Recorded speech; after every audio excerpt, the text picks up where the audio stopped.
សភាពការយោធាថៃបានចាប់ផ្ដើមធ្វើការបាញ់ប្រហារមុនមកលើទីតាំងកងកម្លាំងកម្ពុជាដោយបានបាញ់កាំភ្លើងត្បាល់និងកាំភ្លើងដៃជាច្រើនគ្រាប់មកតំបន់មូលដ្ឋានកងទ័ពកម្ពុជានៅតំបន់អានសេះស្ងប់ស្ងាត់បន្តិចហើយមុននេះបន្តិច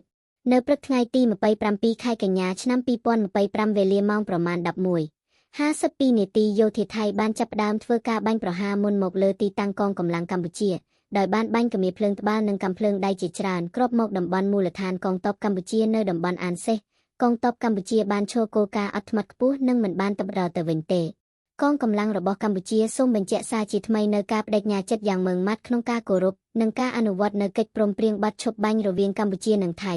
ឲ្យបានពេញលេញនិងខ្ជាប់ខ្ជួនបំផុតដោយបន្តសហការគ្នាឲ្យបានជិតស្និទ្ធនៅគ្រប់កម្រិតនិងស្វែងរកកិច្ចសហប្រតិបត្តិការជាក់ស្ដែងសម្ដៅលើកម្ពុជាសន្តិភាពនិងស្ថិរភាពរវាងប្រទេសទាំងពីរក៏ដូចជាការវិលត្រឡប់ទៅរកប្រក្រតីភាពឡើងវិញឲ្យបានឆាប់រហ័សនិងអំពាវនាវឲ្យភាគីថៃអនុវត្តនិងគោរពឲ្យបានម៉ឺងម៉ាត់ដូចគ្នា